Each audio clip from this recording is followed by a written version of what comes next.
Quiero saludar con mucho gusto el día de hoy a Oscar Kaufman, director general de Streamix. ¿Es correcto, Streamix? Streamix Lab, sí. Lab. Gracias. No, un gran trabajo hicieron sin duda y hacen, mi querido Oscar Kaufman. Felipe Sámano, coordinador de medios y relaciones públicas de la iniciativa UNAM Voto Informado 2018. Saldos de la jornada electoral. Ustedes son los expertos, ustedes son los que trabajaron muchísimo por el voto informado, trabajaron muchísimo por detectar qué era lo que estaba sucediendo en redes sociales, cuál era el comportamiento desde los bots hasta los no bots, en fin, todo el panorama. Hoy, cómo amanecen, cómo están, qué ven, qué no ven. Yo te diría que te lo resumo en un solo concepto, que es encono social. Lamentablemente veo que nos está pasando exactamente lo mismo que le pasó a Estados Unidos tras la victoria de Trump. Esperemos que esto sea y que se pueda llevar a cabo una operación cicatriz lo suficientemente sólida como para que realmente los mexicanos volvamos a ser mexicanos y no tengamos diferentes colores tatuados en la camiseta, perdón, tatuados en el cuerpo.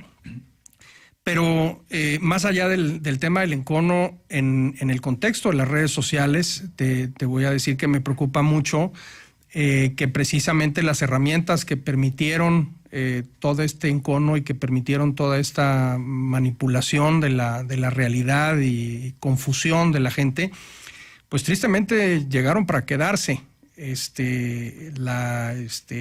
La serie de cosas que se están dando en redes sociales, un poco de los ciberlinchamientos, el encono, la descalificación, la denostación, creo que van a ser factores con los que vamos a tener que aprender a vivir. ¿Irán apagándose poco a poco? Pues ojalá. Hoy leía yo la columna de Denise Dresser, que verdaderamente me parece espectacularmente bien escrita. Es una mujer que escribe increíblemente y además de verdad la felicito y le mando un cordial saludo.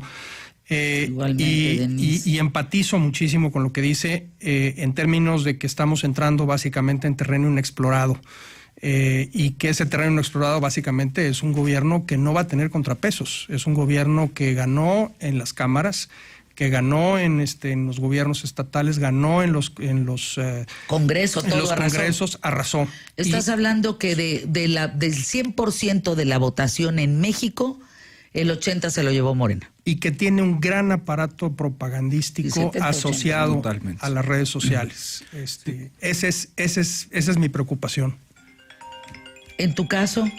Desde la UNAM, bueno, pues cuando hicimos Voto Informado estaba la idea de poder fortalecer la democracia, ¿no? Un proyecto que incentivara el voto informado y en ese sentido, más allá del resultado electoral, creo que fue una jornada que hay que celebrar en términos de participación, de fortalecimiento, por supuesto un voto antisistémico, que bueno, pues preocupa en el sentido que es el regreso del partido hegemónico, del poder absoluto, nada más que ahora por vía de la democracia, ¿no? Entonces, eso no sé qué tan bueno sea en términos democráticos, pero en cuanto a la jornada y al proceso que vivimos ayer, yo creo que tenemos unas instituciones que se han ido fortaleciendo, donde es verdad que hoy, me parece, las elecciones también cobran credibilidad en el sentido de que hemos tenido alternancia en los últimos 3 alternancias en los últimos 18 años. Eso habla de un sistema electoral de instituciones democráticas que se han ido consolidando, que hemos ido aprendiendo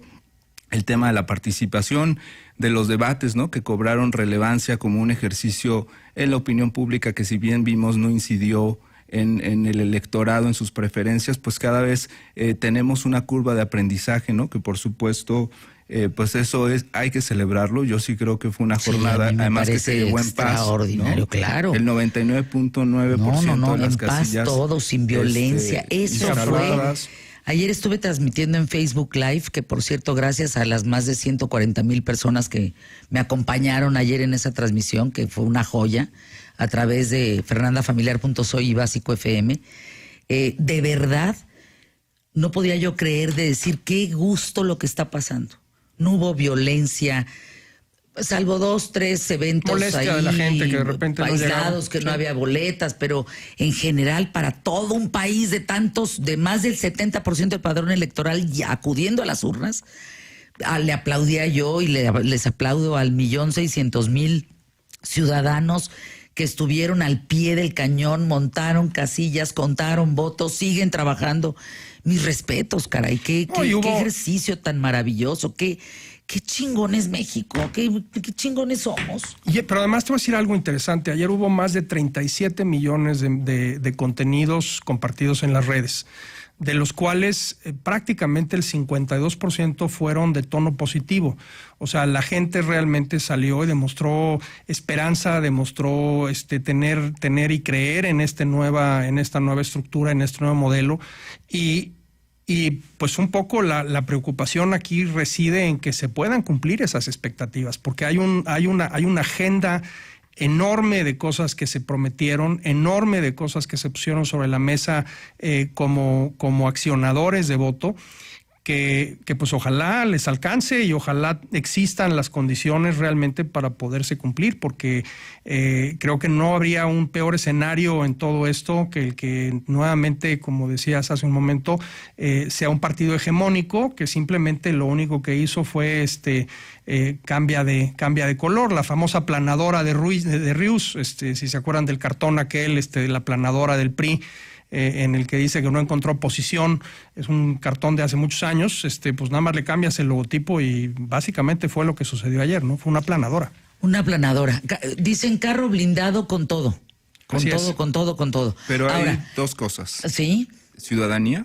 Creo que en el tema ciudadano hemos avanzado, y en el tema también yo sí creo que hay que creer en las instituciones, es decir, hay un Congreso, vamos a ver cómo se rearticulan los partidos de oposición, las fuerzas políticas, es algo novedosísimo, ¿no? Un poco volviendo a la columna de inicio, no la leí, pero entiendo un poco esta idea de vivimos algo novedoso, ¿no? La izquierda ahora en el poder, y vamos a ver cómo reaccionan las demás fuerzas. Pero yo creo que hay que apostar al fortalecimiento de la ciudadanía, a la participación y, por supuesto, de las instituciones, ¿no? Yo pregunté, y con eso volvemos, les pido por favor a través de redes, ¿cuáles serían para ti los 3 puntos más importantes que Andrés Manuel López Obrador debe de cumplir cuando llegue a la presidencia? Pensémoslo, prometió mucho. ¿Cuáles son para ti los 3 puntos más importantes que él forzosamente y alégale como de lugar tiene que cumplir cuando llegue a la presidencia? Sí, que hay una rendición de cuentas.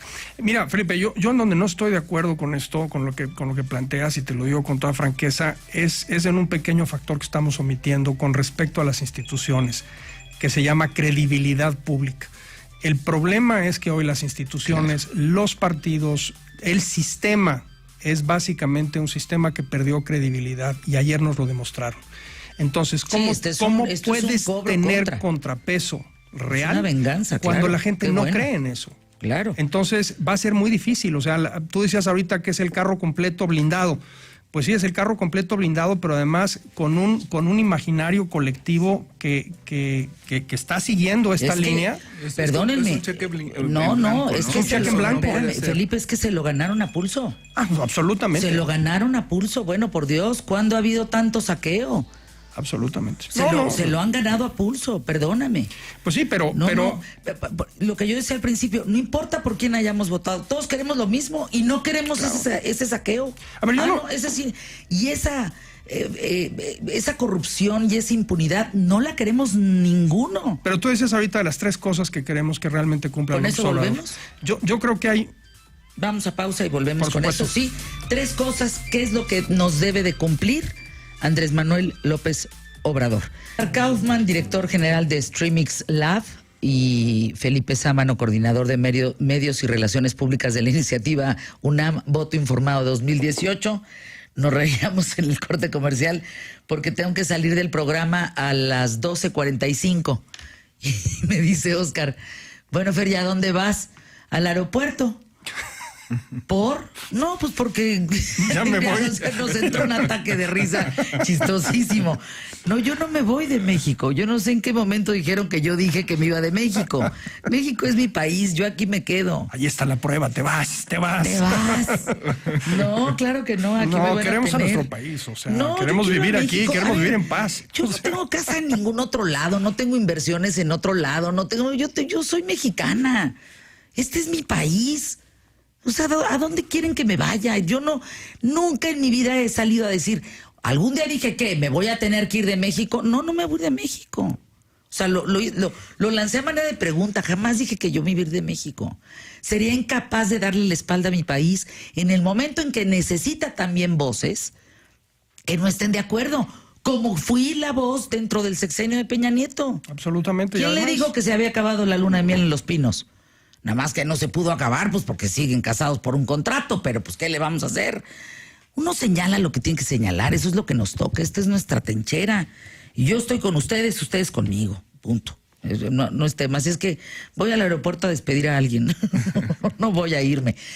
Decíamos, 3 factores, 3 promesas de Andrés Manuel. A ver, la gente nos está respondiendo, déjenme darle un espacio porque hay respuestas verdaderamente importantes.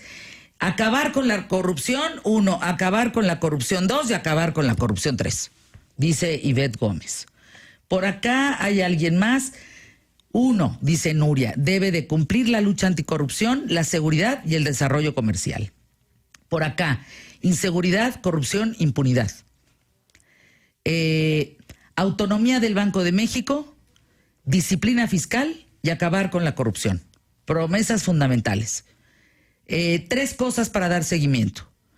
Bajarse el sueldo a la mitad y a todos los niveles altos, renuncia a la pensión vitalicia y disminuir la corrupción. Por acá dicen, fíjate toda la gente, ¿cómo les agradezco? Luis Raúl dice que las instituciones sean manipuladas por el gobierno, o sea, acabar con eso, que los medios no sean gratificados por el gobierno y desbancar a la miseria.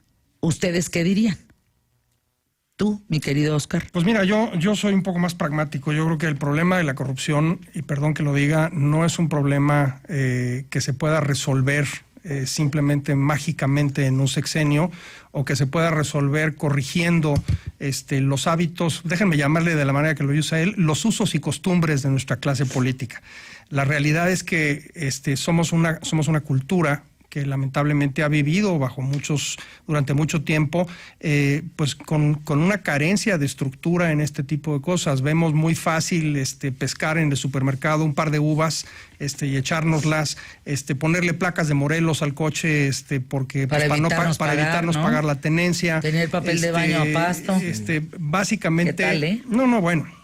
O sea, ¿qué te puedo decir? Hay muchas cosas que podrían caer en el tema de usos y costumbres, y podríamos cuestionar que no es un problema privativo necesariamente del gobierno o de las instituciones, es un problema social. Ahora, ¿cómo cambias? ¿Cómo haces un cambio social dirigido para que los mexicanos seamos más conscientes de que nuestra casa es de la puerta para afuera también, además de la puerta para adentro, y que tenemos que ser más cuidadosos con cómo funcionamos? Eso es una cosa muy compleja, porque requiere esencialmente de algo que creo que nos hace mucha falta, que es contrato social. No estamos comprometidos necesariamente con nuestra estructura social. Nos cuesta mucho trabajo ese contrato social. De la misma manera como nos cuesta pagar impuestos y nos cuesta portarnos apropiadamente. Entonces yo creo que en eso te diría... Sí, la corrupción no parte hoy ni del 1 de diciembre. Podemos maquillar, podemos maquillar lo que sea, ¿no? Y ahí me parece... ¿Cómo no va a haber? Así es. Ese es el tema. Volviendo a esta gran expectativa que hay y a lo complejo que es cuando tú centras en un discurso, ¿no?, político, que tú eres el cambio y que basta solo el ejercicio de llegar al poder para transformar eso, tienes un problema. Yo creo que tienes un problema grave, porque coincido con Oscar, es un tema no solo es sistémico, es decir, pero también creo que si bien para mí hay 2 temas básicos, y es el derecho a las libertades y a los derechos humanos y el combate a la corrupción. Yo creo que si avanzamos en eso, podremos estar haciendo una evaluación para el primer corte del sexenio, pero también creo que hay acciones muy concretas que son posibles cumplirse, ¿no? Se hablaba ya y ahí podemos discutir si estamos de acuerdo o no, pero el tema, por ejemplo, que yo sí creo que pudiera avanzarse en el gasto público, en cómo hay un derroche, me parece, del gasto público viene una reducción importante y con acciones concretas en el tema de corrupción, por ejemplo, el Sistema Nacional Anticorrupción, que tiene que ser, me parece, autónomo. En el caso de López Obrador no se pronunció nunca así, pero es decir, sí creo que en los próximos, en el próximo 6 meses, en el próximo año, sí tendremos elementos para hacer una evaluación de qué tanto es posible cambiar y hacia dónde vamos a caminar, ¿no? Yo decía ayer en la transmisión que me tocó en la cobertura, quien dijo que este arroz ya se coció, no es cierto. El arroz acaba de ponerse a fuego lento. Punto. El arroz acaba de meterse en agua, pues, o sea, se está calentando el agua, le estás poniendo el pedacito de cebollita, el arroz se va a cocer a fuego muy lento. Aquí lo importante es, ¿cuánto tiempo? Esta es la pregunta, la pregunta para todos. Entre las expectativas tan altas, ¿cuánto tiempo nos tomará cambiar el rumbo de un país sin educación, con pobreza, mala distribución de la riqueza, inequidad social, corrupción en sus principales instituciones y su gente? ¿Cuánto tiempo? Yo creo que mucho. Yo creo que uno de los focos tiene que ser educación, sin duda alguna. Y la educación viene, lamentablemente, muy asociada a esto que hablábamos hace un momento. Y no es una cuestión de educación formal o educación universitaria. Es educación. Es una cuestión que tiene que ver con los valores cívicos, con el amor a tu país, y no nada más en los partidos de fútbol. Que bueno, mejor no toco temas delicados porque también no nos ponemos a llorar hoy este lunes. Pero pero en términos estrictos, yo creo que esos temas tienen que estar muy asociados. Evidentemente la educación viene con una parte muy importante también vinculada al asunto de la seguridad pública. Si nos sentimos más empoderados y más propietarios de nuestro país, es mucho más probable, o más bien menos probable, que seamos tolerantes a la inseguridad y al robo como una cuestión institucional. Una de las cosas que nunca he entendido es cómo hay mucha gente que roba y sale de su casa y dice, voy a trabajar. O sea, para ellos robar. Exactamente, exacto. El robo es trabajo. Bueno, que también algunos en el poder hacen lo mismo, ¿no? Voy a básicamente. Voy a ver a quién ¿no? Dice Tello García. Tello, un abrazo. Josote, con mucho gusto. Fer, para mí, cero impunidad a cualquier nivel. Establecer las bases para que los políticos sean tratados como otro ciudadano y cortar el derroche de dinero por parte de los funcionarios públicos de todos los niveles. De acuerdo. Vamos a una pausa, regresamos, seguimos aquí en ¿Qué tal, Fernanda? Y bueno, también invitamos a la mesa a un hombre que es, a mí, yo le digo mi gurú, al doctor José Óscar Valdés Ramírez, doctor en Derecho Constitucional. Quisiéramos que este hombre fuera el fiscal anticorrupción en México. Lo deseo, lo pido a gritos, que sea José Óscar Valdés Ramírez, porque es que esté en la terna para nombrar al fiscal anticorrupción, porque merece estar en ese puesto.